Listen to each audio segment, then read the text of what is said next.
नमस्कार, आप देख रहे हैं आरजे भारत न्यूज 7 सदैव सत्य के साथ और मैं हूं शालिनी।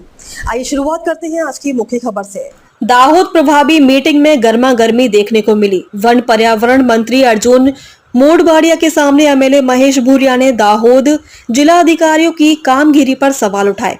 डीडीओ का मनमाना एडमिनिस्ट्रेशन, एमएलए महेश भूरिया का आरोप।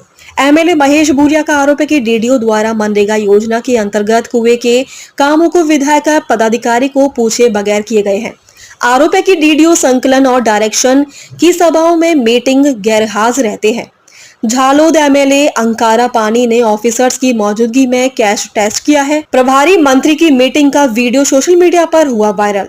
आरोप है कि दाहोद जिले में मनरेगा समेत दूसरे काम नहीं हो रहे।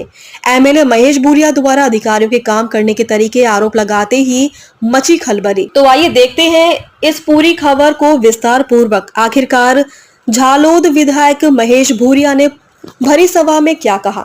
जियो टेस्टिंग ना मेरे दिए सोइल टेस्टिंग ना आपको जियोलॉजिस्ट કરીને हमारी जमीन तैयार तो પણ કુવા ને આપ્યા। જિલ્લા વિકાસ અધિકારીની મનસ્વી રીતે 12,000 કુવા આપી દીધા। તો એ કુવા માટે અમે એને પાસે પ્રશ્ન કર્યો નથી। મોબાઈલ પાછા હમણાં 5,000 કુવા એક મહિનામાં આપી દીધા। માત્ર ને માત્ર મહાત્મા ગાંધી રાષ્ટ્રીય રોજગાર યોજના અધિકારીએ એની ગુડબુકમાં સરકારશ્રીની ગુડબુકમાં કામગીરીમાં હું પ્રથમ નંબરે છું। સારી કામગીરી આ રીતે અબજો કરોડો રૂપિયા આપી દીધા અને એનજીઓ મારફત કામ કરે છે। આજે અમારો ગરીબ માણસ જેને ગરીબાઈ શું કે છે, જેના ઘરે ગરીબાઈ આવે એને ગરીબાઈની ખબર પડે, જેને ગરીબાઈ જીવનમાં દેખી નથી એને ગરીબાઈની શું ખબર પડે। હું પોતે આદિવાસી ખેડૂત છું, ધરતીનો ખેડૂત છું, મોટો ખેડૂત છું। મારા લોકો કઈ રીતે જીવન ગુજારે છે, કઈ રીતે રોજગારી મેળવે છે ને આને સવારથી સાંજ સુધી મારા મા બાપના પેટના ફાળો પૂરવા દર ભટકે છે, મજૂરી કરે અને સાંજે સૂકો રોટલો ને મરચું ખવડાવીને મા બાપને સુડાવે। એ દિવસોમાં દેખેલા જે સમાજમાંથી આવું છું અને એનું અમલવારી થતી। પ્રભારી મંત્રી સાહેબને કીધું, પ્રભારી મંત્રી સાહેબ એવા થોડો ટાઈમમાં થોડું પરિવર્તન ચેન્જ થઈ ગયું।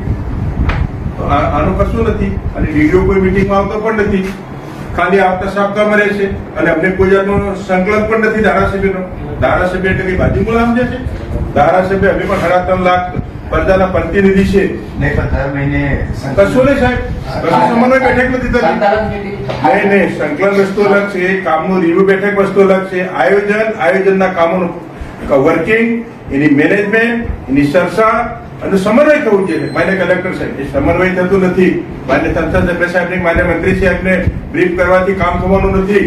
દાહોદ જિલ્લો ગરીબ છેવાડાનો જિલ્લો છે, ટ્રાઇબલ જિલ્લો છે અને સરકાર, ભારત સરકાર રાજ્ય અનેકવિધ યોજનાઓ નાખે છે અને યોજનાઓ થકી ગરીબોનો વિકાસ માટે ગ્રાન્ટો આપે છે।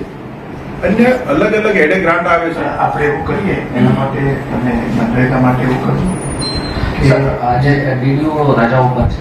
માન્ય મંત્રી સાહેબ, ડીઆરડીએ છે તો એમને પૂછી લે। માન્ય પ્રભારી સાહેબ એવું છે, અધિકારીઓને એવું છે, અધિકારી શાસન ચલાવે છે। ધારાસભ્યનો કોઈ પ્રોટોકોલ પણ ધરાવતા નથી।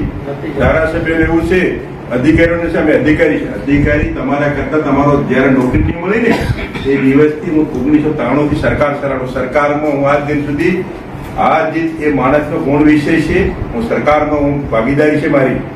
તમને જેટલું જ્ઞાન નથી ને એટલું અમે ગરીબોની સેવા કરી છે। પણ તમારી વાત સાચી, કશું નથી સાંભળતા સાહેબ। હું એમ કહું છું એના માટે સોલ્યુશન લઈ આપીએ।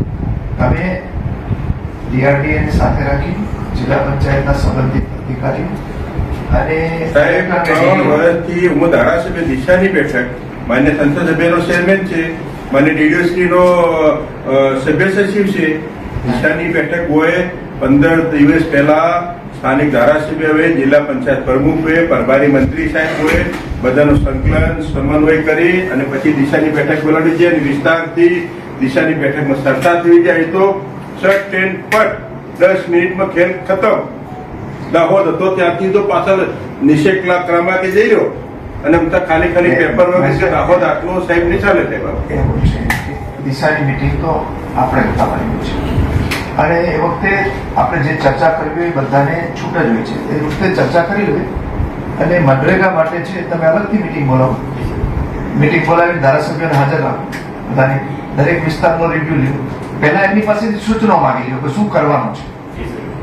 કારણ કે આપણે તો સામાન્ય રીતે તો એવું છે ગ્રામ સભા નક્કી કરે પછી જ આપણે એનું કરતા હોઈએ છીએ. પરભારી શાખાના અધિકારીએ ધારાસભ્ય કદાચ બોલે તો વાત કરો, અમને હજી તો ઓળખતા નથી. ડીઆઈડી નિયામક અમને અમારા દ્વારા હજી તો એક બેઠક નથી કરી. ને પણ કરશે. હવે તમે તારીખ નક્કી આજે જ કરી લેજો.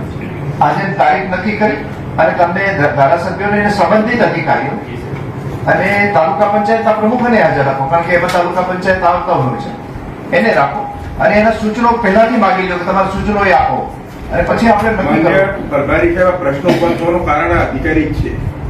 અધિકારીને પદાધિકારીનો સમન્વય ન જળવાય તો દિન પ્રતિદિન પ્રશ્નો ઉભા થવાના છે. પ્રશ્ન હલ કરવાને બદલે અધિકારીઓ જ પ્રશ્ન ઉભા કરે. અધિકારીઓ જ આપણે એવું છે કે આપણે સંકલન રાખીને આપણે કરવાનું છે, આપણે ઇન્શ્યોર કરવાનું છે, આપણે જનપ્રતિનિધિ છીએ એટલે એમના સૂચનો પ્રમાણે જ આપણે કરવાનું કે ભાઈ આપણે આ પ્રમાણે કામ કરવાનું છે. તો સૂચનો પહેલેથી મગાવી લો. 15 કે 20 દિવસ પછી ફરી પાછી મીટિંગ રાખો. મીટિંગ રાખી કરી લેવાનું આપણે જે કરવાનું. એક મિનિટ પછી હું જરાક વાત પૂરી કરી લઉં, પછી વારાફરતી બધા રહે. जैसा कि इस पूरी खबर को आपने विस्तार पूर्वक देखा, इस खबर को देखकर आपके क्या विचार है कमेंट बॉक्स में जरूर लिखकर हमें बताइए। आरजे भारत न्यूज 7 के लिए दाहोद से रिजवान दलाल के यहाँ ये खास रिपोर्ट। खबरों में अब तक के लिए फिलहाल इतना ही, फिर होगी आपसे मुलाकात ऐसी ही कुछ खास खबरों के साथ। तब तक के लिए आप देखते रहिए आरजे भारत न्यूज 7। अगर आपने हमारे YouTube चैनल को सब्सक्राइब नहीं किया तो आज ही सब्सक्राइब करें और बेल आइकन को दबाना ना भूलें। साथ ही साथ हमारे Facebook पेज और Instagram को भी फॉलो करें ताकि ऐसी ही खबरें सबसे पहले आप तक पहुंचे। धन्यवाद।